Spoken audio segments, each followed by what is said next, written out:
So I'm very happy to introduce Professor Alex. He is coming from Montreal, Canada. And so he is very famous for his work on like GFlowNet. That is a very, very useful tool for AI for science.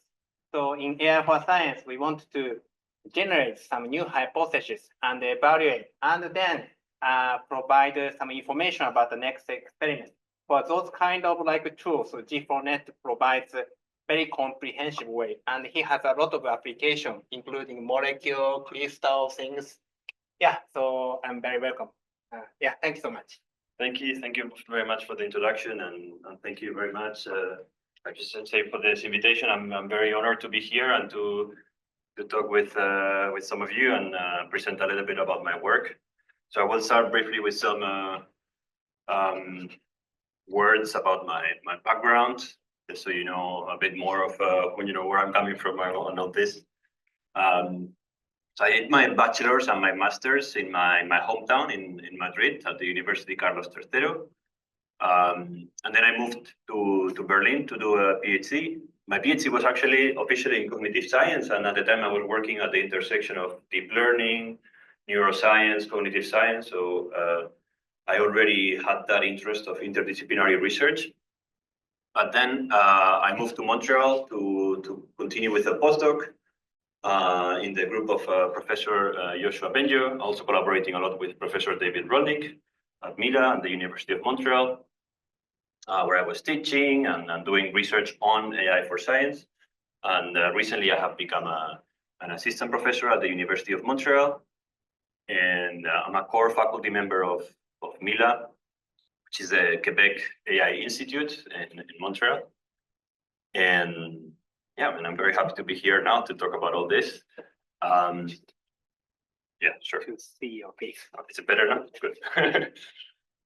And every time I talk to students, go somewhere new, I show a little bit of these other things I do in my life apart from talking about science. So here it's many years ago playing the violin in my orchestra in Madrid. I also play now in an orchestra in Montreal. I do also some other more traditional folk music. So just to show some funny pictures. This is also playing the bagpipe on the Great Wall in China. Okay, so this is to break the ice. Now I'll get into the serious stuff. Music is very serious too. So I'm going to talk about scientific discoveries and why I work on scientific discoveries with machine learning. One big motivation for me was climate change and the global warming. This is just a depiction of the increase in temperature since the early 1900s, and how the climate scientists that work on this problem say it very clearly in the IPCC reports that the time for action is now. So I thought of what kind of things I could do with my machine learning background to try to contribute to this problem. And apart from the impact on the warming temperatures, there's actually the question of health and the health problems. In particular, one is antimicrobial resistance. So there is needs in both health and climate that are interconnected that can be approached with new discoveries, scientific discoveries. For example, in the case of materials discovery, this is again quotes from the IPCC report, this big panel of experts about climate change. They say that we need to improve energy efficiency and use alternative fuels. They also say that we have to improve a lot the efficiency in the energy and material sector and come up with new circular flows. So this tells us about ways in which new scientific discoveries can help with the problem of climate change. And it's very similar for the case of drug discovery, in particular the problem of antimicrobial resistance, which contributes every year. Sorry, not every year. Only in 2019, which is one of the latest detailed reports, it was almost 5 million people due to the worsening problem of bacterial antimicrobial resistance. So there is there's a need to discover new antibiotics in this case. So again, something that could be tackled with machine learning for science to some extent. So this is a bit of the summary of the work, the research I try to do. I try to contribute with my machine learning background into the problems of material discovery, also drug discovery, how they are interconnected. And something I find very, very exciting as a machine learning scientist is that it goes in both ways. Not only can we apply machine learning for these important problems, but when we face the challenges in material discovery and drug discovery, then we come up with new ideas, new research that needs to be done in machine learning. So it allows us also to push the frontiers of machine learning research. And I find this very, very interesting. All right, so for today, I'm going to start with an introduction of how I have been using generative modeling, active learning, so similar to Bayesian optimization that many of you work on yourselves for this problem of scientific discoveries. And then I'll try to give you a gentle introduction to these GFlow-nets. And then I move to a specific case of use of GFlow-nets for crystal generation, so material discovery. And I will end with work on multi-fidelity active learning that tries to bring together the different topics. By the way, if there is any questions or clarifications at any time, feel free to interrupt me. I'll be happy to take questions during the presentation. Better to clarify the questions than getting bored because I didn't explain myself well.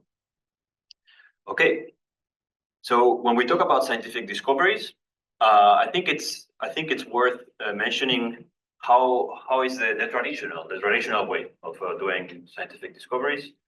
And one way to of course it's a lot more complicated, but one way to think about it for me is this circular way in which there is some scientists that have a lot of domain knowledge, a lot of expertise of years of learning and doing experiments. They come up with ideas that they can test in the lab. Here I say Oracle, but depending on the application, it could be simulations, DFT simulations, or molecular dynamics, or experiments in the laboratory, like growing crystals in a furnace. And this gives us data back. We do some measurements, and this gives us some data that we can use to enlarge, improve our knowledge of the problem, and repeat this cycle.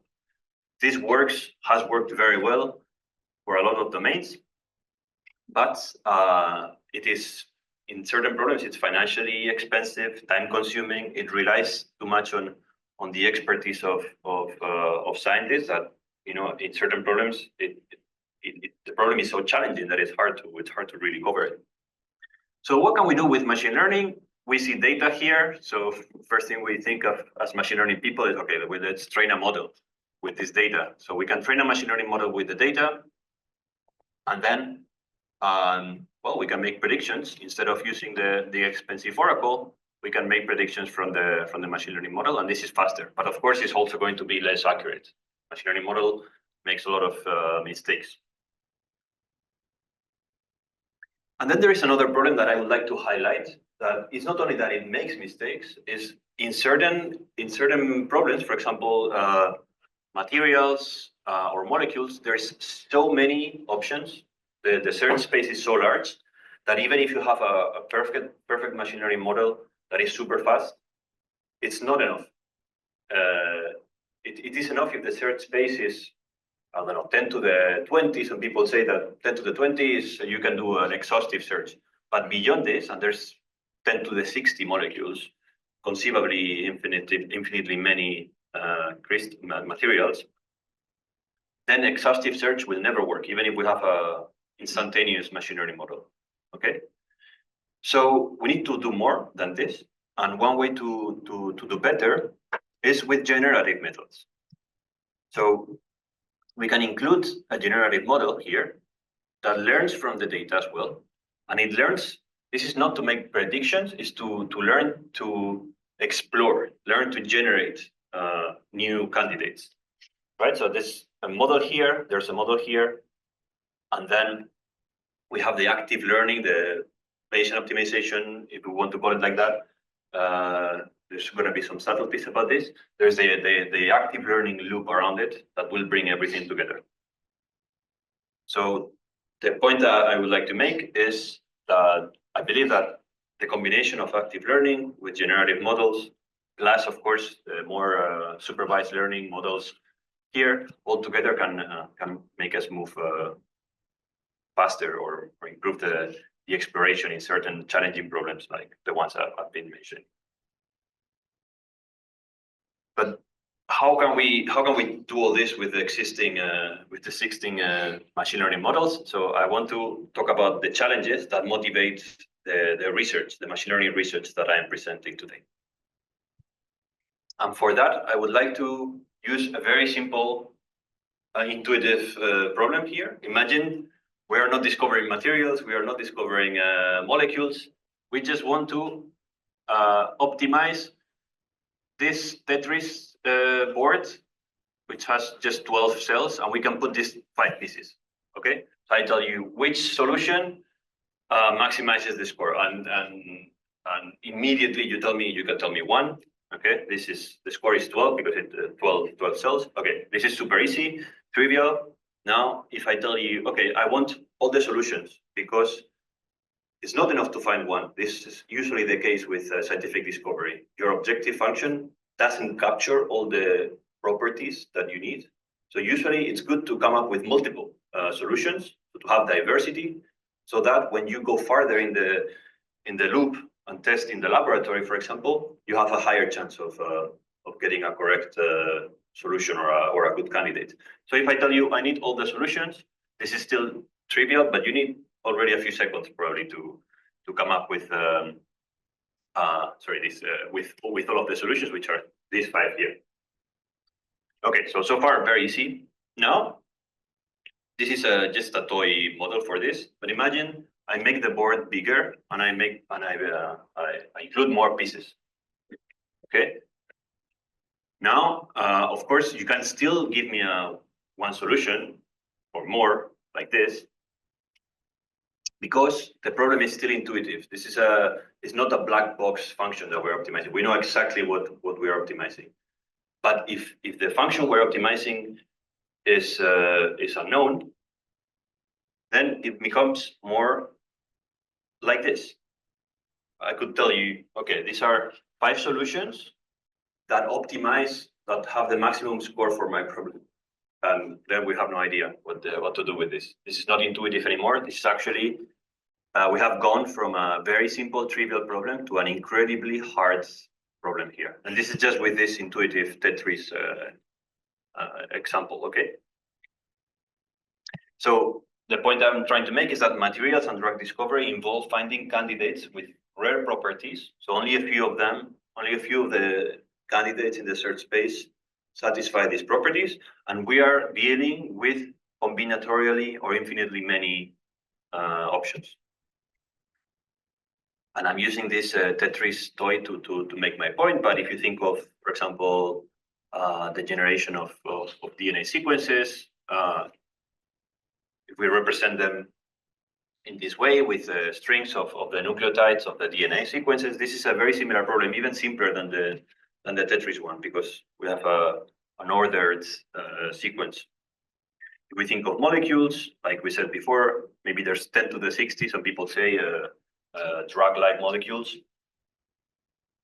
You could think of the complexity that I'm talking about in the same way. So it's a similar idea, where the details of the problem change, but the challenges remain. And it would be the same for crystal that I'm going to talk about. So in summary, we can say that we are dealing with very large and high-dimensional search spaces. So for this, we need to come up with efficient models for the search, that can generalize the underlying structure. Another challenge is that our objective functions are not only black box unknown, but they are also underspecified. That means they don't capture all the properties that we want from our candidates. So that's why we need diversity in the generation, or at least diversity is one way of dealing with the underspecification of the objective function. And if we take reinforcement learning, for example, that is very good at optimization, and it can even deal with the generalization under complex structures, it has trouble with the diversity. And there's other methods like traditionally used in scientific discovery, like Monte Carlo, Markov chain, Monte Carlo methods. They are very good at sampling from a distribution, so good at diversity in certain way, but they struggle with high dimensions. So this, essentially, the combination of these different needs was the motivation for the proposal of these generative flow networks, GFlow-nets, that I'm going to talk about in a moment. Yeah, of course. Yeah. So you mentioned about there are multiple objective functions, and you only have part of that. That's the situation you are showing. Yeah, so I'm making more the point that even when we do multi-objective optimization, there is always properties that we lack in the characterization of our objective function. Okay. This happens a lot in scientific discovery. Like even if we take the problem of finding new molecules, and we have before we discussed the docking score with the target protein. This is like a necessary condition, but it's not sufficient, because then maybe it's hard to synthesize, it's not stable enough, or it interacts with other proteins in an inconvenient way, and it's just impossible to capture all these properties in multiple objectives. I see. So I guess that you are implicitly talking about the kind of fidelity. So some objective function is easy to evaluate, while the other is not very easy to evaluate. So in that case, yes. So this is the situation. Yes. Yes. Okay. Yeah. Exactly. Some objectives would be very hard to evaluate. Yeah. Very hard or just impossible. So yeah, that's clear. Are there any other questions? Okay. If not, I'll move to introducing GFlow-nets, because I'm talking about GFlow-nets. Let's see what this is. By the way, is anybody familiar with GFlow-nets from you, or it's something you've seen? Okay, great. Then it's a good opportunity to. Okay.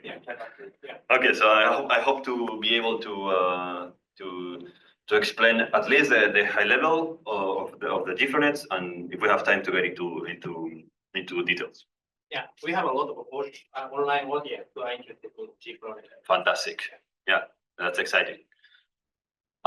So again, these problems, materials and drug discovery, involve sampling from unknown distributions. That actually another issue is that these distributions now can be continuous, but also discrete, sometimes mixed. So we're not dealing with small, low-dimensional continuous spaces. It's actually more structured data, and again, combinatorially large or infinitely large. So the three key ingredients here to tackle these challenges, this is what to me are the main features that make GFlow-nets appropriate for this problem, are the following. So one is that diversity that I'm talking about is baked in. It's part of the DNA of the GFlow-net. It's directly into the algorithm. Unlike in reinforcement learning is very good at maximization. GFlow-net is very good at diversity, at sampling. So let's see what this means more specifically. Is that if we have a reward function, so this is the property that we want that we're interested in. What GFlow-nets do is not to optimize the property; they learn to sample from the reward. Okay. Then the second ingredient is compositionality in the sample generation. What does it mean? It means that instead of doing instead of optimizing directly our search space, GFlow-net learns to decompose objects X, a molecule, a crystal, into multiple substeps or substates. So for example, we could start with what we call a source state, a 0, but be just an empty space, empty set. And it generates X in steps. So it makes actions, another action, another action. This is like reinforcement learning, really. So for those of you who are familiar with reinforcement learning, it's pretty much the same. It generates objects as a trajectory of actions. This is interesting because this decomposition yields generalizable patterns. Okay, this decomposition is not like meaningless. It's going to be, there's going to be patterns in the decomposition. And this takes us to the third ingredient, which is deep learning in the background that is going to be able to learn from the generated samples, from the decomposition. In particular, what we can learn with deep learning, or we're going to get into the details in a couple of slides, is we can learn the transition, the value of the transition between any two states in the decomposition. Okay, and because it's deep learning is good at generalization. Well, we could have a discussion about whether, how well deep learning generalizes, but it's actually pretty good by these days, pretty mature technique, right? So if there is structure in the decomposition, deep learning will be able to pick it up to learn from it. Okay, so these are the three key ingredients, and I'm gonna tell you a few more details of each of them. Okay. I would ask about diversity as an objective part. So sampling proportional to the reward, can I understand it as a kind of conditional generation, given some specific reward level? Let's say I want to generate something with log p equal to 5. Let's say. Should I understand this kind of generation, or should I understand it learns to distribution of reward and the generated instances will always, not always, but will follow that kind of distribution? Yeah, it is maybe for the online audience. So the question is how to understand the sampling from the reward, and it's actually the second part of the question. If we have a reward function whose distribution has multiple peaks, multiple regions of high reward, if we do optimization, we're going to find the best one, not just one. If we sample from the reward, we're going to be able to find different regions that are potentially very diverse, very different from each other. I think in the next slide, it's gonna become clear. Okay, thank you very much.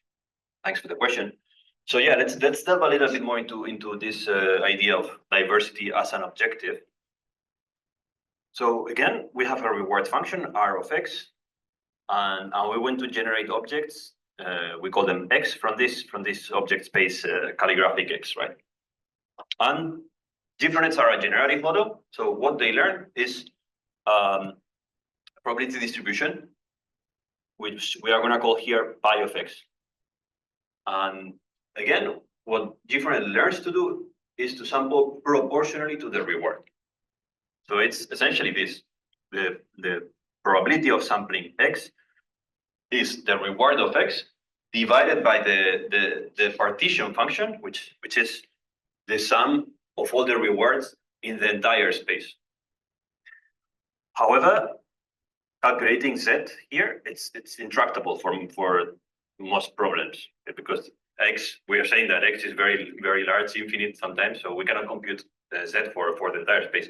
But that's okay. It's not a problem, because all we need, this is just to say that if the search space is small, then it's easy. We can just compute the reward of each of these samples, and we sum it, and then we get the Z. But in general, it's hard.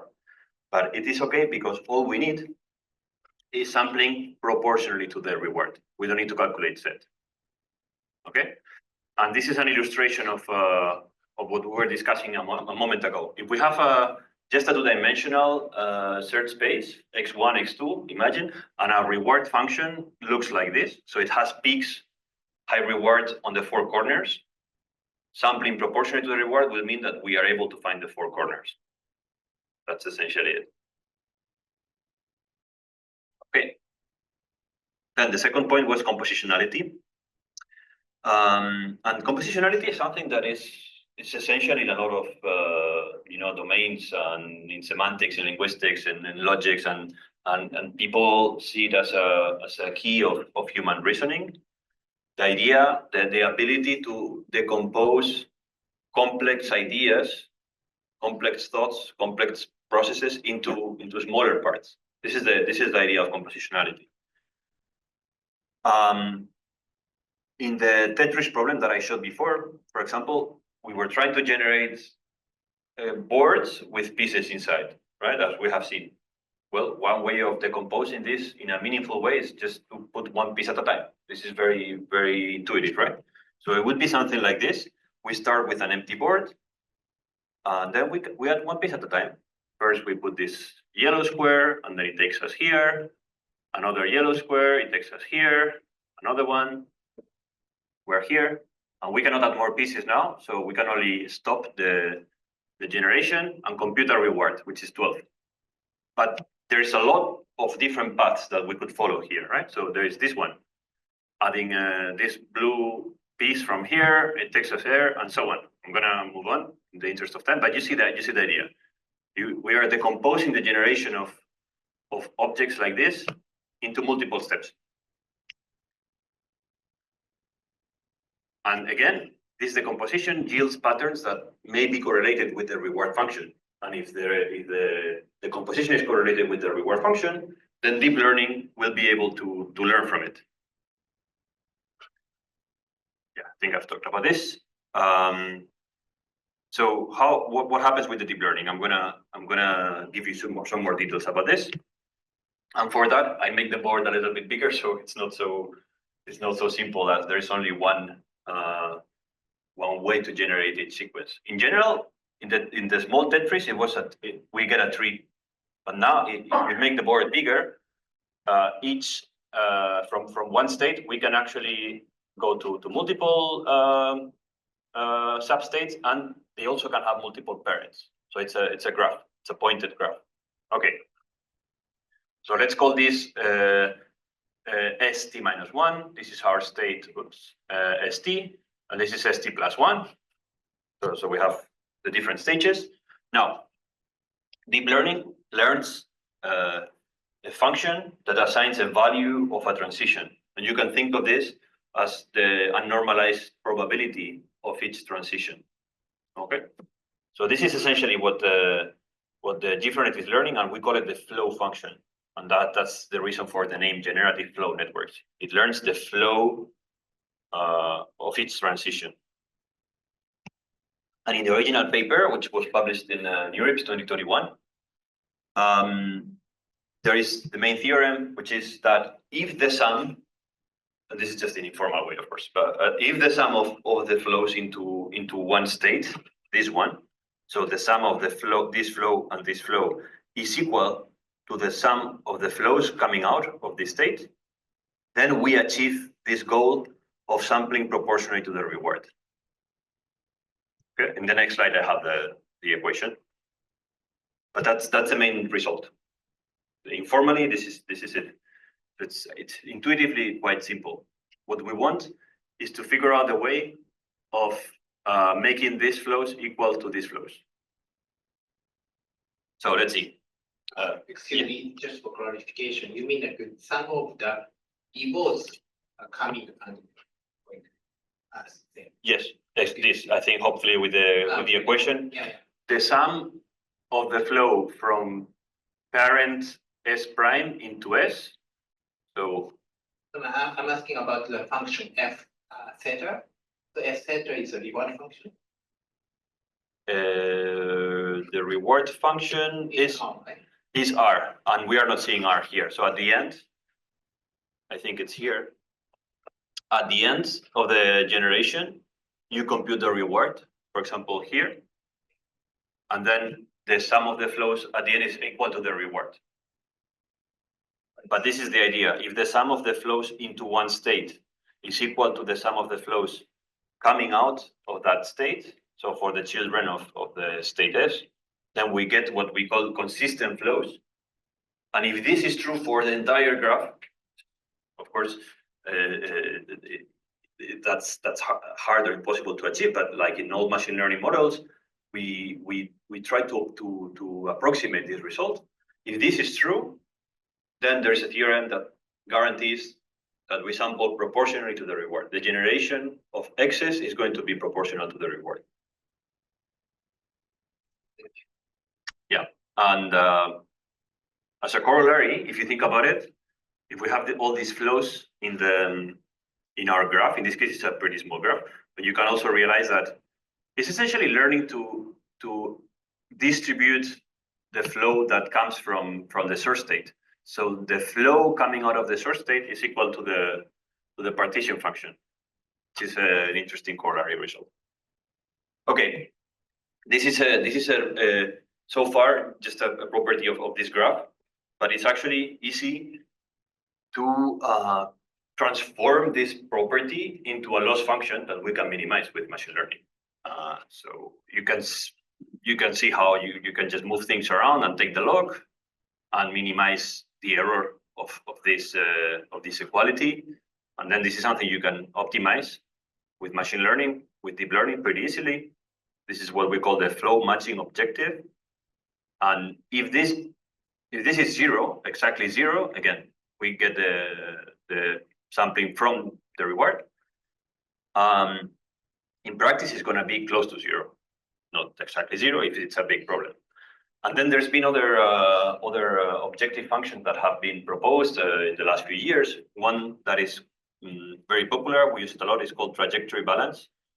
It's slightly different, but it can also be proved that if you minimize the trajectory balance objective, you can also sample proportionally to the reward. And yeah, I won't get into the details, but I leave the link to that paper here, and I'm happy to discuss more of the details later. So there's been a few extensions of this. One is to make the difference multi-objective.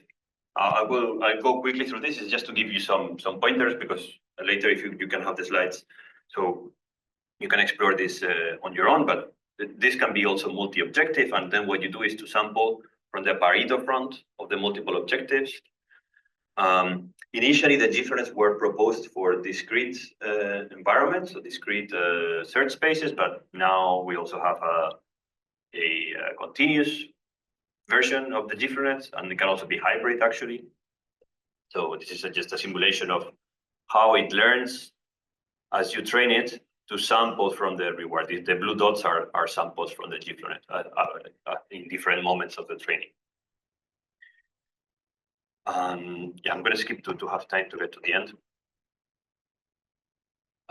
Maybe this one is an interesting read, a review paper about how GFlonets can be used for AI-driven scientific discovery. It's kind of a summary of, or an extension of the talk I'm trying to give you here. And there is code as well, open source, that we've created together with a lot of collaborators. And I think it's by now quite easy to use. So for those of you who are interested in this, you can explore it. We've used it in a bunch of papers by now. And yeah, so I'd like to move now to this specific application of crystals. I'm running out of time, so I'm going to accelerate a little bit. So some of you work on crystal generation, so hopefully I don't need to give a lot of introduction of why this is important and what are crystals. So yeah, crystals, very symmetric ordered structures. That's what matters, and they are important for a lot of applications in materials discovery. So yeah, I'll skip a little bit. In particular, they can be used, or they have applications in, or crystals are the main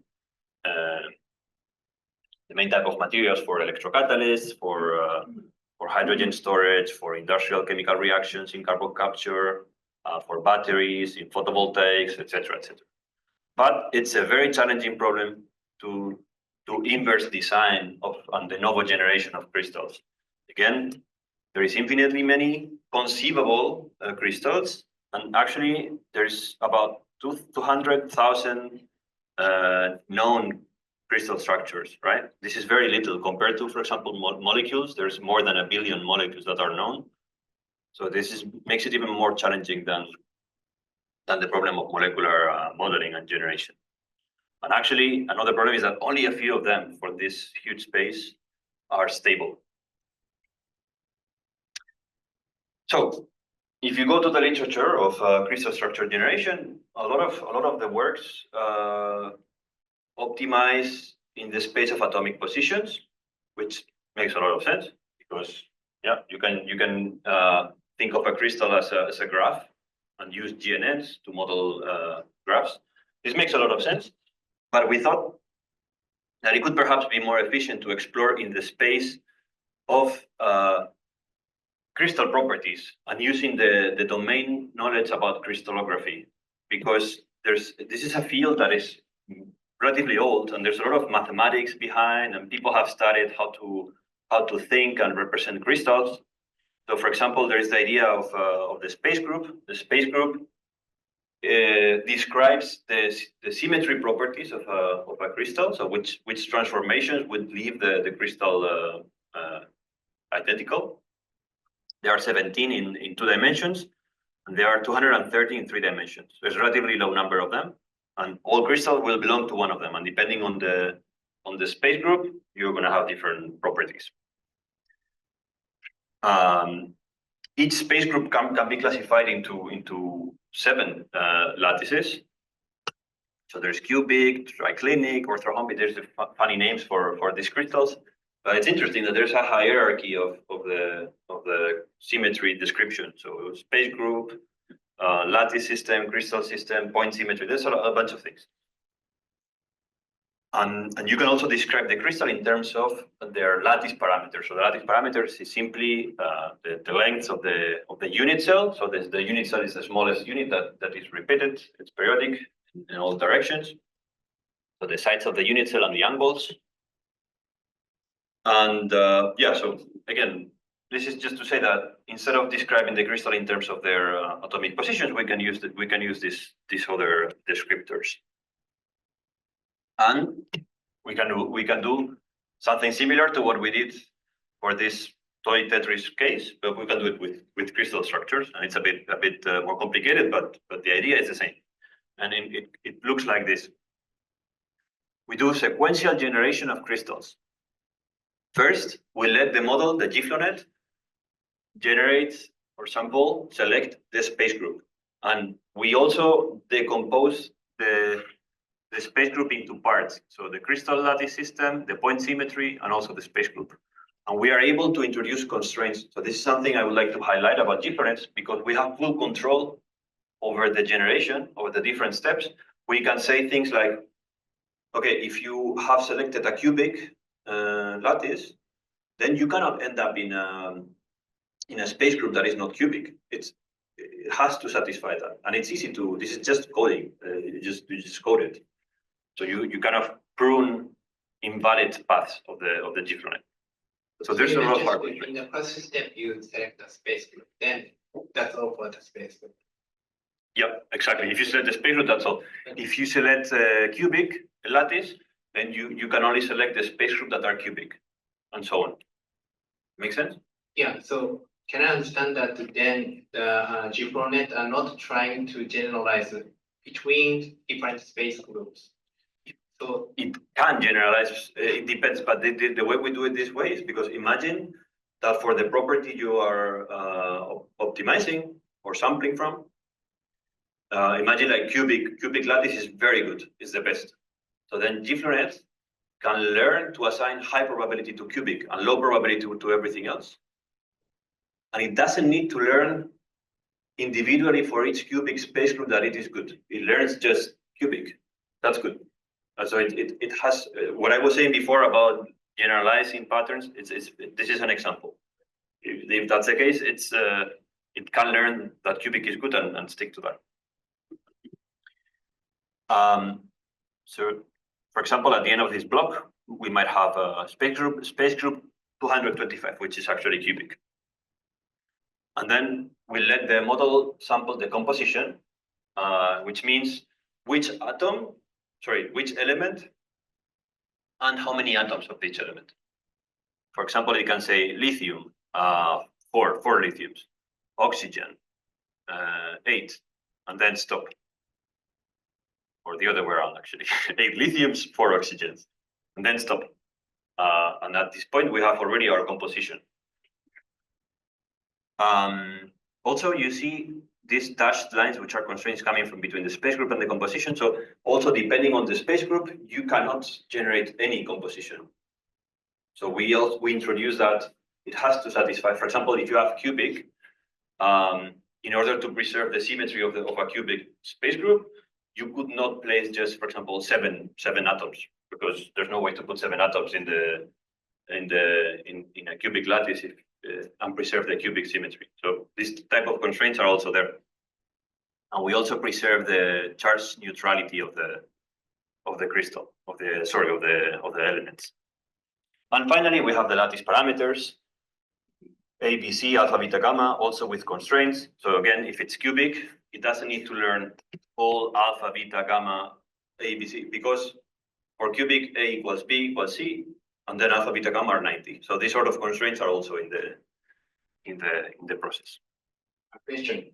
So you can replace the order of the composition and lattice parameters. So yeah, does that affect the performance or? That's a very good question. Initially, we actually started with the composition, and we thought that it could be more useful for, but this is to be confirmed. You can actually, in the code, you can say, okay, I want the composition first.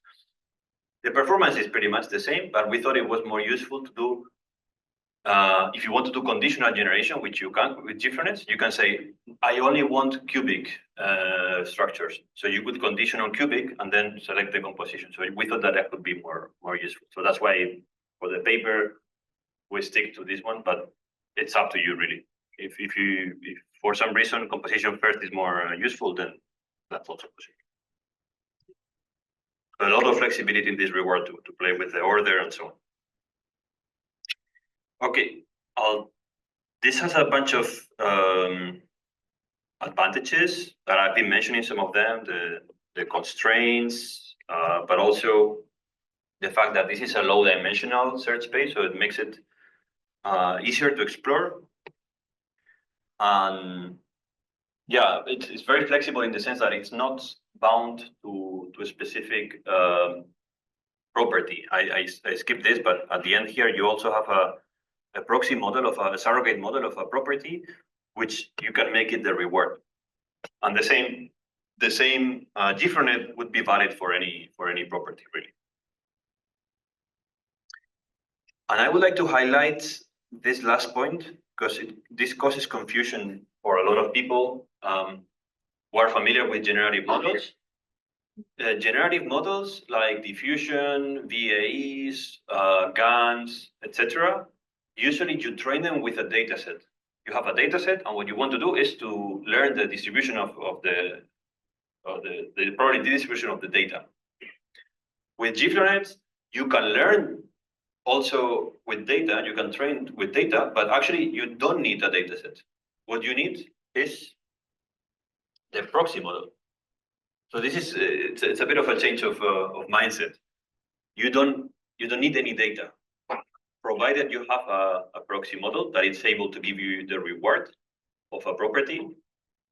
Then you can train a GFlonet. If you have data, you can also include the data for training, and it will be better. But you don't need a data set. So this is also interesting for de novo generation because you are not restricted to learning the distribution of these few crystals that exist, but actually, provided you have a model that more or less can generalize, then it will be able to generate kind of unrestricted from whatever data you have. Okay. So I'll try to show you some results quickly. Yeah, of course. So regarding the low dimensional search space, so I understand that as we provide some constraints, the search space will decrease. On the other hand, when we look at the compositions, we can have so many candidates for compositions as well. So yeah, how should I understand this low-dimensional source space prediction? What do you mean? Is your question that given this lower dimensional space, you still don't have a full description of a crystal? Is that the question? Yes, yes. Yeah, so that's true. Well, there's a few things to do here. One is to extend the different. That's what we have done in the past few months, but we don't have the full model yet. So that's why I'm presenting this first version. Another thing you can do is, well, if you have this representation for a crystal, it's low dimensional, then because there's so many machine learning models that are good at relaxation of the atomic positions to find that you can use those, and that's what we have done, and it works quite well. So that's interesting. A lot of people say, this is not good because you don't generate the full crystal. But actually, I would argue that it's good to do search in a low dimensional space, and then you relax the structure to get the one that's stable. But then you do the search in a restricted space instead of directly on the atomic position. Sorry to interrupt many times. So this means that the proxy model is very, very important. But yes, in order to obtain proxy model, for example, in this problem, you will need to model like an evaluation stage of the generated crystal. So that is against with the sample efficiency. Yeah. So for example, what kind of proxy model did you use for this application, or like in general, like how can deal with the sample efficiency issue? Very, very important question, and that's kind of the last part of the presentation that I hope to get there. But the short answer for now is that, first of all, yes, you need a proxy model that is fast. You have to evaluate it many times during training of the GFloNet. Okay. Then multi-fidelity active learning. Yeah, exactly. Then you do active learning to deal with the sample efficiency. I would like to get there because I think it's potentially relevant to some of the work you do in your group. So I will just show you very quickly some results of this crystal GFloNet. We have results for deformation energy as a property, also the electronic bandgap, and the density, which is not in the presentation. So just the deformation energy very, very quickly to show how this would do. If we take the data set of materials project, and you plot the distribution of deformation energy, this is what you get. The lower the formation energy, the better. So it's quite biased towards low formation energy because most crystals are stable. If you plot the distribution of 10,000 crystals sampled from GFloNet before training, so random, you get that. That's bad. It's mostly positive because this is not trained. But then after you train, you again sample 10,000, and this is a distribution of the formation energy, which is it's even lower than the validation set. So it means again that it learns to do what it's supposed to do. It learns to sample proportionally to the reward function, so low formation energy. We can do the same with the bandgap, but in the bandgap, it's not that the lower the better or the maximum the better. Usually for an application, you need a specific bandgap. So for example, imagine you want 1.34.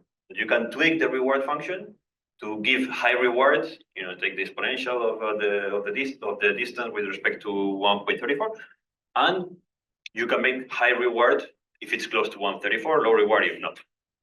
Transformation. This is the distribution of the validation set. This is the distribution of a random GFloNet, and this is the distribution of the trained GFloNet, which you see it's center more or less. It's not exactly the point, but you get points that are close to the target value. I have this slide to convince you that the samples are diverse. I'm going to ask you to believe me. Like GFloNets are always diverse. This is not it's not really not a problem. It's like you all get diversity, and what the limitation might be the quality of the samples in that you can do reward hacking because everything depends on the proxy. But diversity, you always get a lot of diversity. So I'll move on in the interest of time. I will also skip this and move to the multi-fidelity active learning because I would like to get here. So I showed this at the beginning, this idea of a generative model, a predictive model, and then everything brought together with an active learning loop. Now, this loop resembles a lot Bayesian optimization, and we're gonna look into what the differences are. But first of all, I want to argue about why multifidelity is important. So imagine you have an oracle for your, the property of a crystal or the property of a molecule. It's really hard to evaluate. That's usually the case in scientific discovery. So 100,000 yen. So what do we do with this? Well, it also happens that in science, the experts have multiple things to try. This is almost all science is like this. There are models, Feynman will talk about different models and so on. There's always different approximations. And ideally, we would be able to combine the different approximations to improve the sample efficiency of our search. So something like that.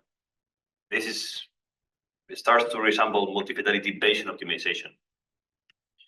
So we could have three oracles. Let's say the most expensive one is 100,000 yen, then 10,000, and then one that's pretty cheap, just 100.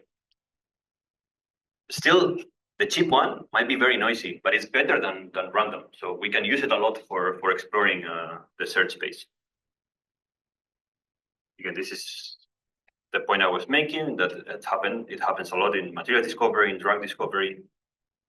So what we contributed was an active learning algorithm that is able to leverage this availability of multiple oracles that have different fidelities and also different costs. And what we wanted is two things. Again, high score candidates and diversity in the generation. We did experiments with the biological sequences and molecules in these 4 domains. I won't get into the details because I think what's more interesting here is the methodological contribution than the application. The application was, to see if it actually works or not. And before I show you the algorithm, because you work a lot on Bayesian optimization, if you think of Bayesian optimization, usually it has some limitations when it comes to high-dimensional objects, and that's why you do a latent space Bayesian optimization. So that's one way to deal with that. So the way we deal with this is by replacing the optimization of the objective function by a GFlonet, because the GFlonet is able to deal with high-dimensional objects, and then the other difference or the other difference of our methodology is that instead of optimizing the objective function, we sample from. That's it. The other difference. So I'll finish with this very quickly. We have an oracle, we have data. We can annotate the data with our oracle and have a data set that we use to train a surrogate model. And then with the surrogate model, we can train our GFlonet, as we've been saying several times now. What is better than sampling directly from the surrogate model is sampling from an acquisition function like you do in Bayesian optimization. So we do the same. We use an acquisition function to do better exploration. And then after we have trained the GFlonet samples proportionally to the acquisition function, which is the reward. And then we annotate data, and we can repeat. This is single fidelity active learning with GFlonets. If we have multiple oracles, we have them here, and now we are able to decide, or GFlonet or the model is able to decide which sample we send to each oracle. And then everything becomes multi-fidelity essentially. So you see some gaps here. We're gonna represent the samples as X and the index of the oracle. We also need a multi-fidelity surrogate, and we also need a multi-fidelity acquisition function. And then one contribution we made here is to tweak the GFlonet, and this is very simple really, so that it samples not only X, but also the fidelity associated to X. And again, there's some deep learning going on, so it can learn the value of assigning different fidelities to different X's, depending on the patterns. So at the end, the idea is that it can use the low fidelity oracles for exploration, for example, and the high fidelity oracles for confirmation. But this is a heuristic, but in practice, it can learn whatever, can learn any strategy. And I'm running out of time, so. Sorry, I have to make it. No, it's my bad. I was very slow. I'm too ambitious. But so I'll just show you the results here. Again, the application could be anything, and the results are very similar across the different modes. This is in the x-axis, the fraction of the budget that we have after while we do multiple runs. And the y-axis is the mean score of the best 100 that you have found so far. So with single fidelity GFlowNet, this is the curve. It improves as you use more budget, of course. This is random. This is a GFlowNet, but with random fidelity, so it doesn't select the fidelity. And this is the multi-fidelity GFlowNet algorithm that I was presenting. So it improves over the other baselines. And this is with reinforcement learning. So at the beginning is good, but what's missing here is the diversity. I've been trying to discuss that diversity is important. So if we plot the diversity, it's the more blue the dots are, the more diverse the samples are. So essentially, again, I don't have time to convince you with results, but the main idea is that with the multi-fidelity GFlowNet algorithm, you end up with high score objects that are also diverse. And I leave it there because it's out of time, but you can find the code online. And yeah, of course, I have to acknowledge a lot of collaborators, a lot of students that I'm still collaborating with. So important to take a moment to acknowledge that this is not, of course, only my work. So yeah, you can see the slides if you want to check the details on this link. And yeah, I'm super happy to collaborate. We work on very similar things. So if you found this interesting, I hope to stay in touch with some of you. Thank you so much for the great talk. Thank you so much. We have already at 4 p.m., but I would like to accept a few questions from the online audience first. So if you have a question, you can turn on your mic and speak out the question, or you can also chat the question, and then I will read it out instead of you. So I apologize for the bad timing, but of course, people will have to go. So if you have questions that you want to send me by email, feel free. Yeah, that would be good. So any question from online audience? Yes, thank you very much for your nice presentation. Actually, I discussed with you, and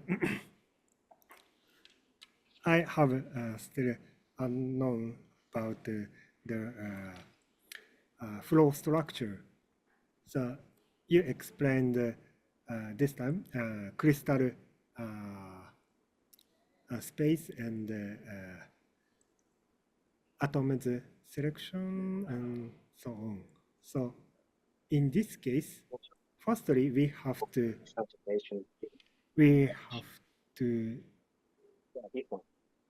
to design first this structure space, Yes. first space group by our scientific knowledge using Yes, it. yes.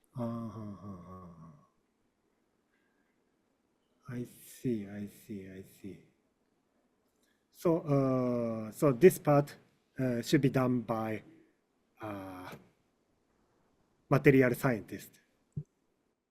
Yeah, well, we did it ourselves with the input of material scientists, but yeah, the idea is that the flexibility that GFlowNet offers allows you to introduce domain knowledge in the generation process.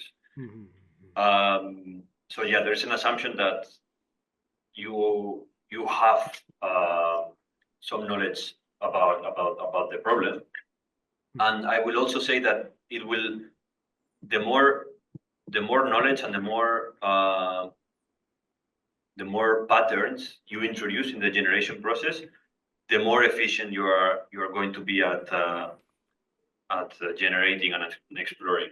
If you don't introduce any structure, because it's kind of random parameters of a problem, then probably it will be harder to train.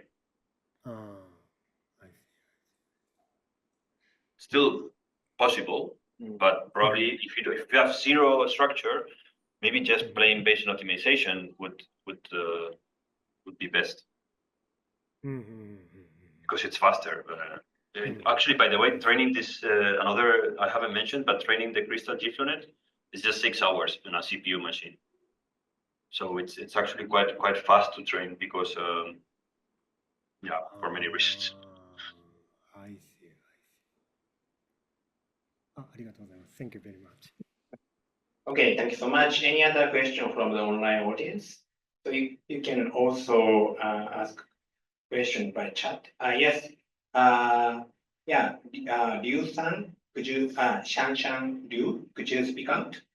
So thank you so much for the presentation. So my main work is trying to help the scientists to build the Oracle. So we have also, so my first question is about how to get the low-cost Oracle in your project.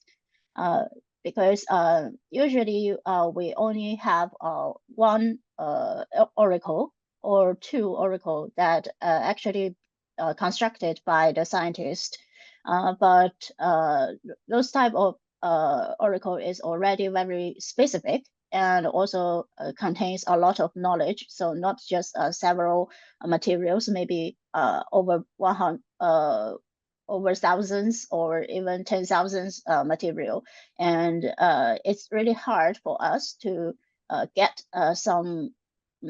So I have no idea about how to get the low-cost Oracle, so noisy but informative one, in your experiment. Yeah. So actually, the low-cost Oracle could just be a neural network that you train with data. So the low-cost Oracle could be very similar to the surrogate model, essentially. Perhaps something fancier if you have access to something a bit more complicated. But I would say that this type of multi-fidelity active learning algorithm doesn't need to. It works with maybe just 2 oracles. So if you have 2, it's a lot better than only 1. If you have more, then yeah, even better potentially. But I don't think the key is in having many oracles, but actually maybe having 2 or 3 that complement each other. Oh, okay, I see. And another question is like for biomedical domain. So maybe there are some complementary oracle exist. So maybe one focusing on most of the A and one more focusing on the A and B, but they will use different concept definition. So maybe in the so it's like the diversity between the 2 oracle also exists. So maybe trained by only one oracle, the model can perform quite well, and only trained on another one also perform quite well. But the combination between A and B will make the whole performance drops. So is that kind of situation also happens in your experiment? So like combining 2 different oracle, but they are also very diverse and they are not easy way to combine them together. Yeah, I'm actually very happy you mentioned you asked this question, because I want to mention that this is very, how to say, open problem. To my knowledge, there was no multi-fidelity algorithms working with, for molecules, for structured data molecules, crystals, and so on, that do diversity. I can be wrong, but this is a first proposal of an algorithm. But the situation you're talking about, where the different oracles are good at different things, and this is, I think it's open research. So this is actually avenue for machine learning research and potential collaborations. It's not something we have explored. Yeah, I see. Thank you so much. And this can be improved in many different ways. This, you know, in terms of acquisition function, of how to do the batch sampling. But if you're interested on continuing this line of work, let me know, because there's a lot of ideas and it's not possible to do them all. We made a lot of simplifications of, okay, let's try this and see if it works, and yeah, it can be improved in a lot of different ways. I see. Thank you so much. Also adapted to problems like the one you're mentioning. Yes. Okay, thank you so much. And also, somebody might have a question from our online audience. Let us close the online sessions.